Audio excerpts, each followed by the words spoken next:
जय स्वामीनारायण।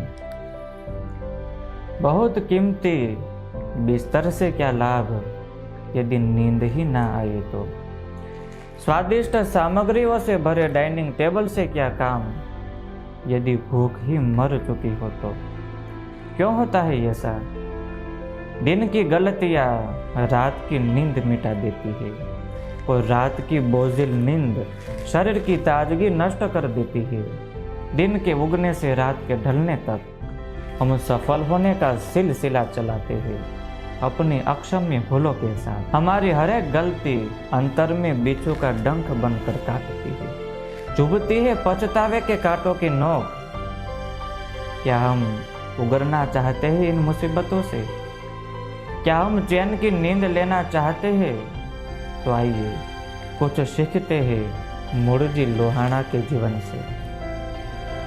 जूनागढ़ प्रांत का शेरगढ़ इलाका मुड़जी लोहाणा के नाम से कुख्यात बन गया था। जैसे कोई पागल कुत्ता समूचे गांव को भयभीत कर देता है और एक सांप पूरे घर और आसपास के रहने वालों की नींद हराम कर देता है, ठीक उसी प्रकार मुड़जी लोहाणा ने सारी प्रजा को व्यथित और भयभीत कर दिया था। वह बचपन से ही निडर, शूरवीर, तेजस्वी, मजबूत और होशियार था, मगर उसे कोई संस्कार देने वाला नहीं था, सच्ची राह दिखाने वाला कोई नहीं था। और इसीलिए मुड़जी ने अपनी सारी शक्ति अधर्म के मार्ग पर चढ़ा दी। अपने जैसे ही क्रूर लोगों की एक टुकड़ी तैयार की और लोगों को परेशान करने लगा, लोगों को लूटने लगा, माल मिलकत हड़प लेना, मारपीट करके भाग निकलना, गांवों को जला देना, शादी बारातों को लूटना, यही तो उसका धंधा था और शौक भी। वह दौड़ने में इतना तेज था कि अच्छे अच्छे घुड़सवार भी उसे पहुंच नहीं पाते थे। क्रूर कामों में वह मशहूर था। एक बार अपने साथियों के साथ किसी गांव को लूटकर अपने अड्डे की तरफ जा रहा था। शेरगढ़ की सीमा से निकलते हुए उसने भगवान स्वामीनारायण को देखा। अनुपम मूर्ति के अलौकिक तेज ने मुड़जी को अंदर से झकझोर दिया। उसने अपने साथियों से पूछा, वह जो सामने से आ रहे हैं वे कौन है? अरे सरदार, वो तो स्वामीनारायण है। कौन स्वामीनारायण? वही जिन्हें लोग भगवान कहते हैं। जी सरदार, वही प्रतापी पुरुष। मुड़जी ने कहा, तो चलो हम उनका दर्शन करें। अपने साथियों के साथ मुड़जी घोड़े से नीचे उतरा, पैदल चलकर भगवान स्वामीनारायण के पास आई, दो हाथ जोड़कर प्रणाम किया, दृष्टि लगाकर दर्शन किया। मुड़जी के सामने भगवान स्वामीनारायण ने करुणा दृष्टि की, चार आंखें एक हुई। अच्छे अच्छे को डराने वाली मुड़जी की आंखें आज भगवान के सामने झुक गई। वह नीचे देखने लगा। भगवान स्वामीनारायण ने धीरे से कहा, मुड़जी, कब तक ये काले काम करते रहोगे? अपना पेट भरने के लिए दूसरों की हड्डी तोड़ देना ये तुझे ठीक लगता है?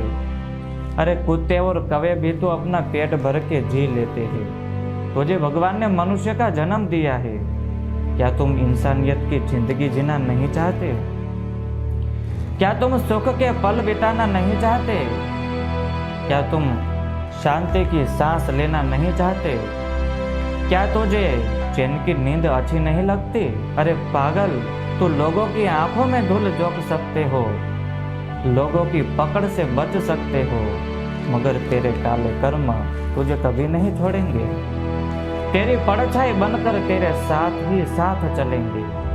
भगवान के घर पे देर है, अंधेर नहीं। तेरे कर्मों का फल तुझे अवश्य भुगतना होगा। मुड़जी के हाथ पैर अनजाने में ही कांपने लगे। न जाने क्या पिघल रहा था भीतर से, उसके हाथ अपने आप ही जुड़ गए। कुछ बोलना चाहते हुए भी बोल नहीं पाया। भगवान स्वामीनारायण ने कहा, मुड़जी, यदि तुझे रात सुधारनी है तो दिन सुधारना होगा। पाव भर रोटी के लिए पाप के ढेर लगाते रहना ये तुझ जैसे शूरवीर को सुहाता है। भगवान ने तुझे मनुष्य का जन्म दिया है, ऐसी जानवर सी जिंदगी जीने का क्या लाभ। इस दुर्लभ मनुष्य देह रूपी चिंतामणि को कीचड़ में रोंदना छोड़ दो, क्योंकि आज नहीं तो कल तेरे कर्मों का फंदा तुझे छोड़ने वाला नहीं है। मुरजी ने कहा, प्रभु आप ही बताइए मैं क्या करूं। भगवान ने कहा, कुछ नहीं, तुझे कुछ नहीं करना है, जो कुछ करना है वो हम करेंगे। तुझे पापों की अंधेरी गुफा से बहुत दूर सदाचार के उजाले में ले जाना है। मुरजी के अंदर से आवाज उठने लगी, छोड़ दे ये सब कुछ, पाप का धंधा, लूटफाट, चोरी, डकैती, हिंसा और सदाचार में जीवन जीना सीख। उसी वक्त एक दूसरी आवाज उठी। मुरजी की वृत्तियों पर हावी हुए पाप के विचार और कुसंगति ने कहा, नहीं, छोड़ना नहीं, पाप पुण्य ये सब कुछ झूठ है। मरने के बाद कौन कहाँ जाएगा ये किसे पता। आज की जिंदगी जिले, कल किसने देखा है। मुरजी के अंतर में गड़मथल होने लगी। कुछ समझ में नहीं आ रहा था क्या करूं।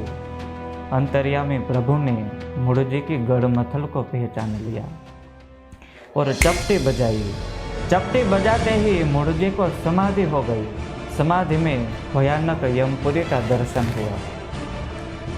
विभिन्न प्रकार के त्रासदायक कुंड, भयंकर यमदूत, बड़ा हाथी जैसा कदावर शरीर, बड़ी बड़ी आंखें, किसी के हाथ में तलवार है तो किसी के हाथ में भाला, किसी के हाथ में गदा, लंबे दांतों वाला भयानक मुंह, उसके रोंगटे सोए के समान दिख रहे थे। यमयातना भुगत रहे पापियों की चीखें मुरजी के कानों में गूंज रही थी। यमदूतों की मार झेल रहे पापियों की पीड़ा देखकर मुरजी भयभीत हो गया। यमदूतों ने मुरजी के सामने देखकर कहा, मुरजी तेरा भी यही हाल है, एक एक कर्मों का हिसाब चुकाना चाहिए। अपनी तरफ आ रहे यमदूतों को देखकर मुरजी पसीने से लथबथ हो गई। उसी वक्त भगवान ने दूसरी चपटी बजाई। चपटी बजाते ही समाधि का दृश्य बदल गया। भगवान के धाम का दर्शन हुआ। वहाँ के सुख और वहाँ के वैभव को देखकर मुरजी बहुत खुश हो गया। दिव्य भगवान के धाम में भगवान की दिव्य मूर्ति को देखता ही रहा। नजर हटाने का मन नहीं हो रहा था।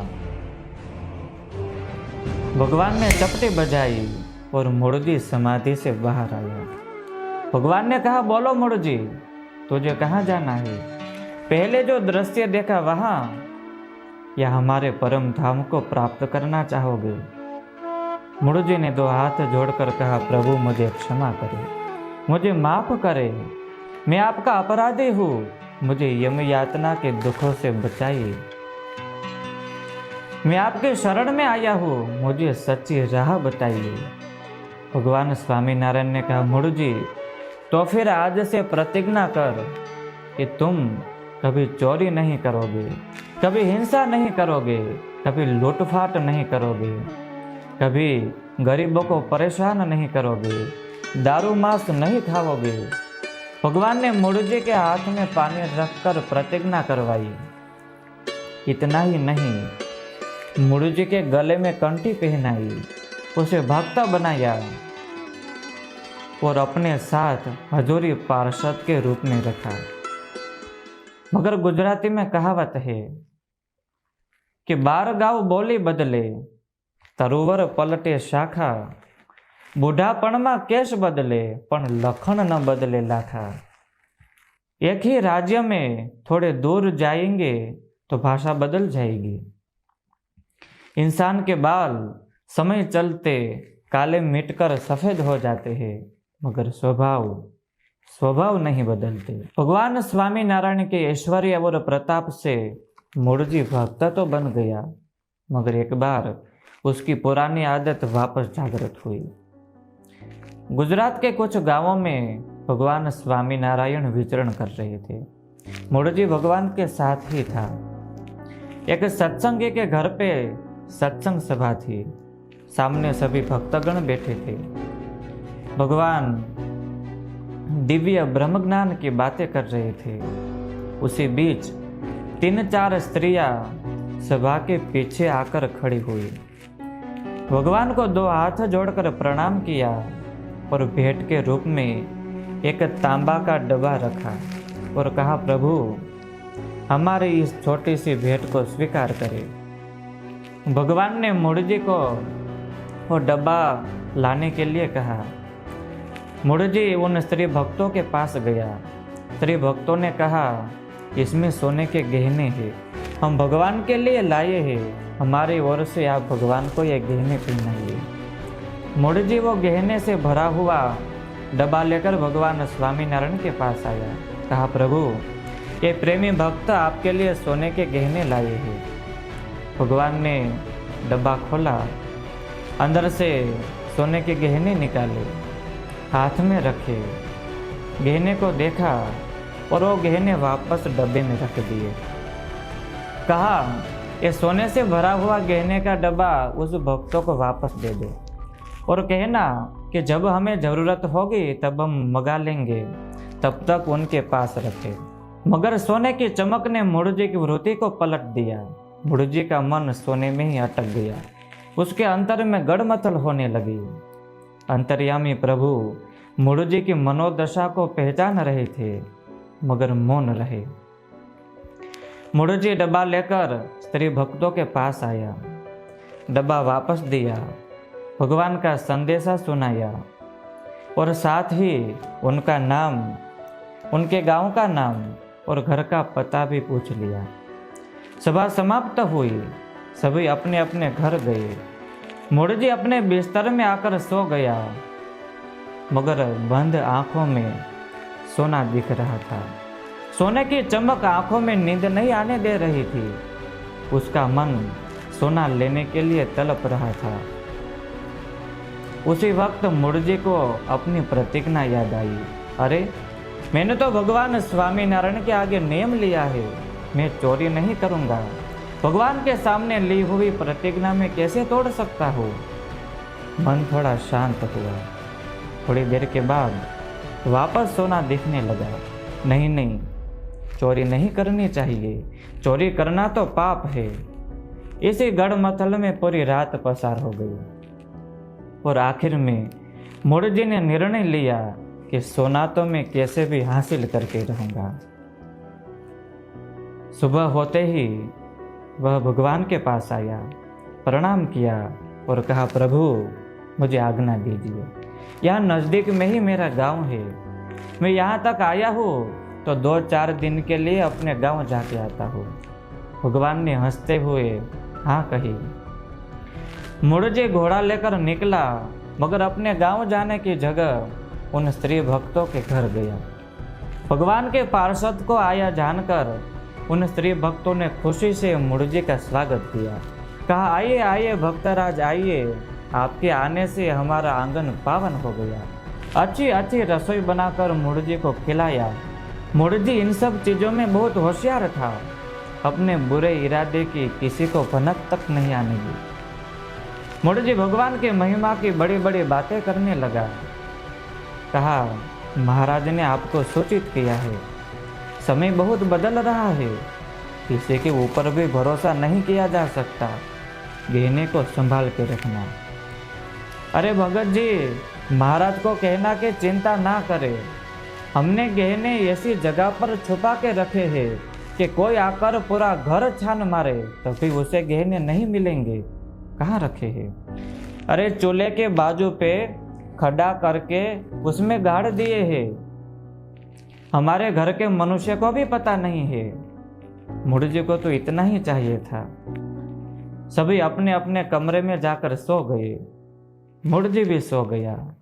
आधी रात पसार हुई और मुड़जी खड़ा हुआ, गहने लेकर भाग गया। सवेरे इन स्त्री भक्तों ने देखा तो मुड़जी नहीं था और गहने भी नहीं थे। मन में बहुत दुख हुआ। सोचा किसी को बताएंगे नहीं। यदि हम किसी को बताएंगे तो महाराज की लाज कम होगी।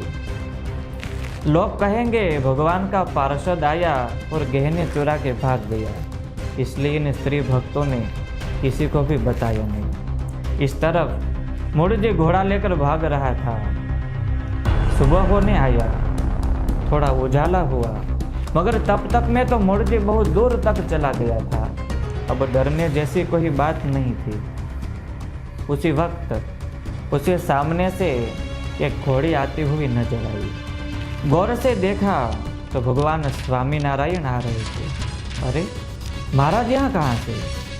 मुड़जी ने अपना रास्ता बदल दिया तो वहाँ से भी भगवान आते हुए नजर आए। अब मुड़जी चारों ओर से घेर चुका था, भागने का कोई मौका नहीं था। मुड़जी खड़ा रहा। भगवान नजदीक आए, कहा, अरे मुड़जी तुम यहाँ कहाँ से? महाराज वो क्या है कि यहाँ बाजू पे मेरे संबंधी का घर है, तो सोचा उनसे थोड़ी मुलाकात करता जाऊँ। अच्छा, तुम्हारे कंधे पे ये क्या है? वो तो पूजा है महाराज, पूजा। अच्छा, हमें तुम्हारी पूजा देखनी है। अरे महाराज पूजा में क्या देखना, 2 मूर्ति और एक माला होगी। महाराज ने कहा नहीं नहीं, हमें तो तुम्हारी पूजा देखनी है। मुड़जी की पूजा खोली तो अंदर से सोने के गहने निकले। कहा, मुड़जी ये तुम्हारी पूजा है? तुम हमारे भक्त बने और अभी तक तुम्हारी आदत नहीं सुधरी। मुड़जी तुम सबकी आंखों में धूल झोंक सकते हो, मगर अंतर्यामी प्रभु की आंखों में नहीं। तुम गहने लेकर भाग गए, मगर ये गहने जिसके हैं उसके अंतर में क्या बीत रही होगी ये तुमने सोचा है? उसके मन में कितना दुख होता होगा ये तुम्हें पता है? मुड़जी की आंखों में आंसू आ गए। कहा, प्रभु मुझे क्षमा करें। भगवान ने कहा, मैं तुझे क्षमा नहीं कर सकता, तुझे उन भक्तों के पास जाकर क्षमा मांगनी होगी।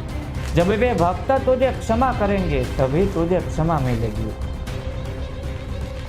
मुड़जी गहने से भरा हुआ डब्बा लेकर उन स्त्री भक्तों के पास आया, उन्हें गहने वापस दिए, चरणों में मस्तक झुकाया, माफी मांगी और सारी हकीकत बताई। मगर मुड़जी के मन में बहुत दुख हुआ, अपने कर्मों के प्रति द्वेष होने लगा और यही पश्चाताप ने मुड़जी को शुद्ध बना दिया। जैसे सोने को एक बार तपाता है, यदि वो शुद्ध नहीं हुआ तो उसे दूसरी बार तपाकर शुद्ध करता है, ठीक उसी प्रकार भगवान स्वामी नारायण ने मुड़जी के बचे सूखे स्वभावों को भी छुड़ा दिया और शुद्ध सहजानंदी भक्त बनाया। इंसान गलती एक बार नहीं बार बार करता है। गलती करना ये इंसान का स्वभाव है, मगर अधिकार नहीं। अधिकार तो गलतियों को सुधारने का है। आइए हम अपनी गलतियों को पहचाने और सुधारें। सहजानंद स्वामी महाराज।